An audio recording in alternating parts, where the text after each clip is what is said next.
गाय का भारतीय संस्कृति और धर्म में अत्यंत महत्वपूर्ण स्थान है। उसे माता का दर्जा दिया गया है और उसकी महिमा का वर्णन वेदों, पुराणों और अन्य धार्मिक ग्रंथों में भरे पड़े हैं। गाय को पूजनीय और श्रद्धेय माना जाता है। वेदों में गाय को अदिति, लक्ष्मी और सरस्वती का स्वरूप माना गया है। उसे पवित्र और पूजनीय बताया गया है।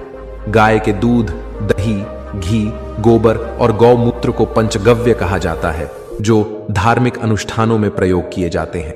भागवत पुराण में गाय की महिमा का वर्णन करते हुए कहा गया है कि गाय का पूजन करने से समस्त पाप नष्ट हो जाते हैं और पुण्य की प्राप्ति होती है।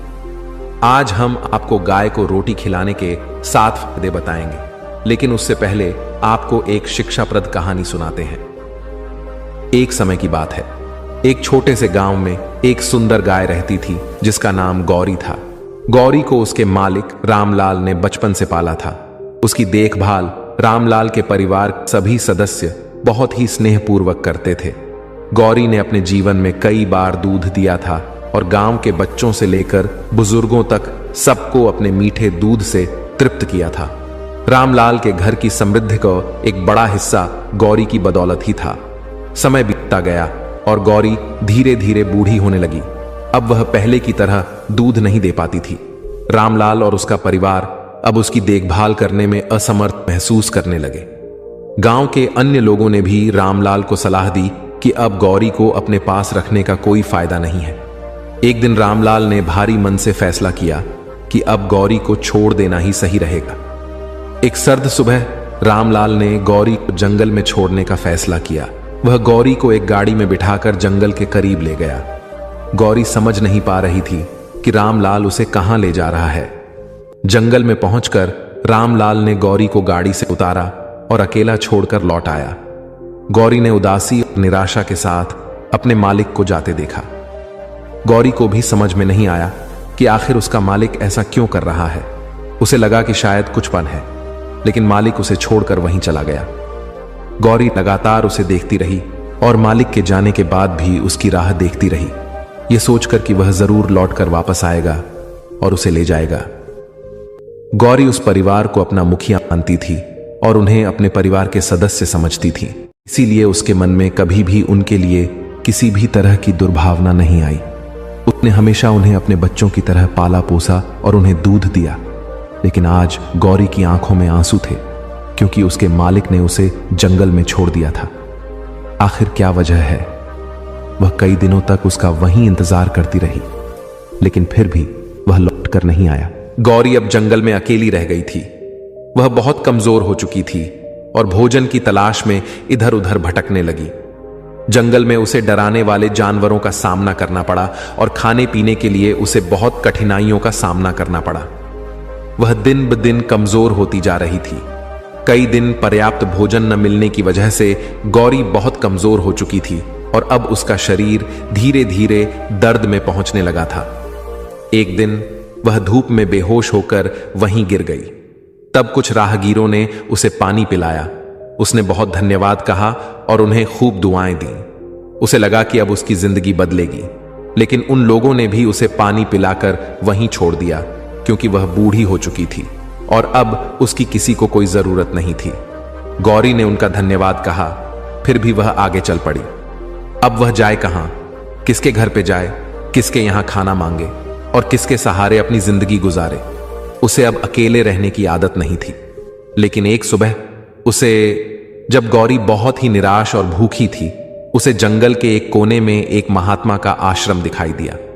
महात्मा, जिन्हें लोग बाबा कहते थे, वहां पर साधना कर रहे थे। बाबा ने गौरी को देखा और उसकी दयनीय स्थिति को समझा। उन्होंने गौरी को अपने पास बुलाया और उसे स्नेहपूर्वक भोजन और पानी दिया। गौरी ने पहली बार कई दिनों बाद तृप्ति का अनुभव किया। गौरी उस महात्मा के गले लगकर जोर जोर से रोने लगी। उसकी आंखों से लगातार प्रेम की धारा बह रही थी, जैसे मानो वह उन्हें धन्यवाद कह रही हो, जिन्होंने उसे नया जीवन दान दिया है। अब उसने निश्चय किया कि वह अपनी बाकी की जिंदगी इन्हीं की सेवा में गुजार देगी। लेकिन उसके मन में अभी भी डर था कि कहीं ये महात्मा भी उसे निकाल न दें। गौरी ने बाबा के पास रहना शुरू कर दिया। बाबा ने उसकी देखभाल की और उसे फिर से स्वस्थ बनाने का प्रयास किया। बाबा का आश्रम जंगल के एक शांत कोने में स्थित था और वहां का वातावरण बहुत ही शांत और पवित्र था। बाबा के साथ रहते हुए गौरी ने फिर से जीवंत महसूस करना शुरू किया। गौरी अब पूरी तरह से स्वस्थ हो चुकी थी और उसने बाबा के आश्रम में अपनी नई जिम्मेदारी निभानी शुरू कर दी।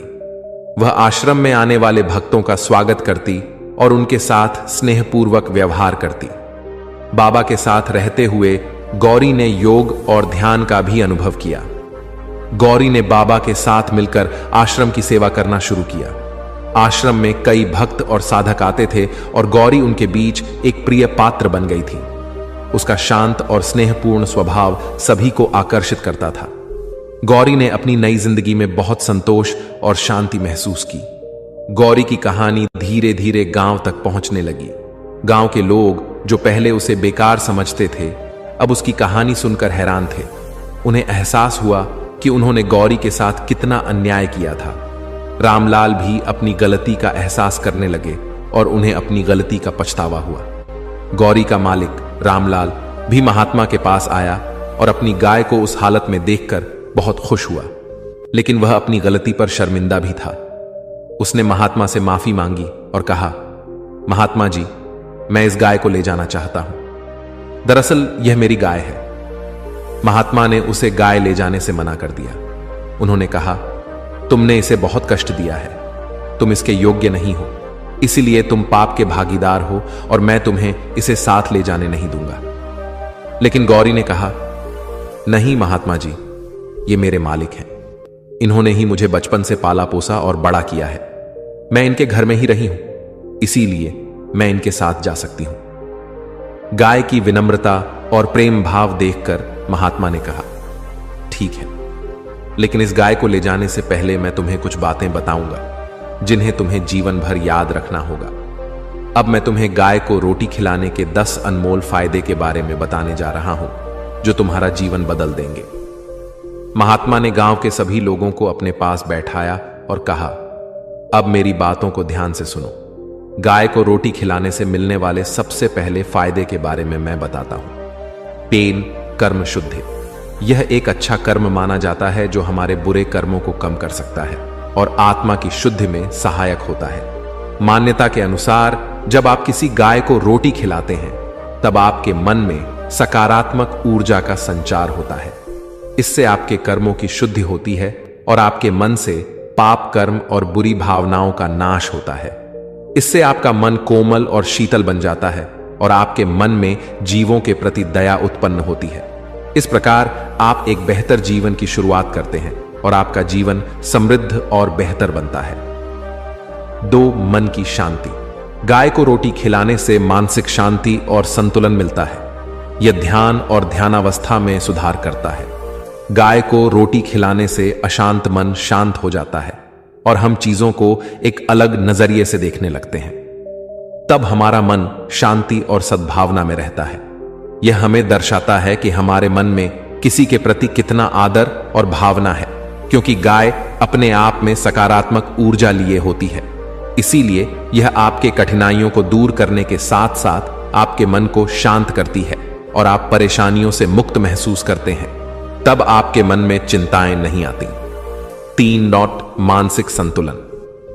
पशुओं के साथ समय बिताने से मानसिक तनाव कम होता है और मानसिक स्वास्थ्य में सुधार होता है। महात्मा ने कहा, जब तुम गाय या किसी भी जानवर के साथ समय बिताते हो और प्यार से उसके साथ रहते हो तो तुम्हारा मानसिक संतुलन बना रहता है और तुम हमेशा खुश महसूस करते हो। जानवरों में एक विशेष भावना होती है जो हमें इंसानों से अलग बनाती है। इसीलिए जब तुम किसी गाय या जानवर के साथ समय बिताते हो तो तुम्हारे अंदर खुशियों की बौछार होती है और तुम्हारा मानसिक तनाव कम होता है। खुश रहने से सेहत बनती है और जीवन अन्य चिंताओं से मुक्त हो जाता है। 4. धार्मिक पुण्य। हिंदू धर्म में गाय को पूजनीय माना गया है। गाय को रोटी खिलाने से धार्मिक पुण्य मिलता है और इसे शुभ कार्य माना जाता है। 5. धार्मिक संतोष। धार्मिक मान्यताओं के अनुसार गाय को भोजन कराने से भगवान का आशीर्वाद मिलता है और धर्म का पालन करने का संतोष प्राप्त होता है। 6. गाय को रोटी खिलाने के लिए बाहर जाने से शारीरिक गतिविधि बढ़ती है, जो स्वास्थ्य के लिए लाभदायक होती है। 7. गाय को रोटी खिलाने से उनके पोषण में सुधार होता है, जो अंततः उनके दूध और अन्य उत्पादों की गुणवत्ता में वृद्धि करता है, जिससे मानव स्वास्थ्य को भी लाभ होता है। इतना सब सुनने के बाद गौरी के मालिक को बहुत दुख हुआ और उसे अपनी गलती का एहसास हुआ। उसने महात्मा से फिर से माफी मांगी और कहा, अब मैं दोबारा ऐसी गलती नहीं करूंगा। गौरी ने भी कहा कि वह अपने मालिक के साथ जाना चाहती है। इस पर महात्मा ने उसे गौरी को साथ ले जाने की अनुमति दे दी। गौरी ने बाबा के साथ मिलकर गांव लौटने का निर्णय लिया। गांव के लोग उसका स्वागत बड़े स्नेह और सम्मान के साथ किया।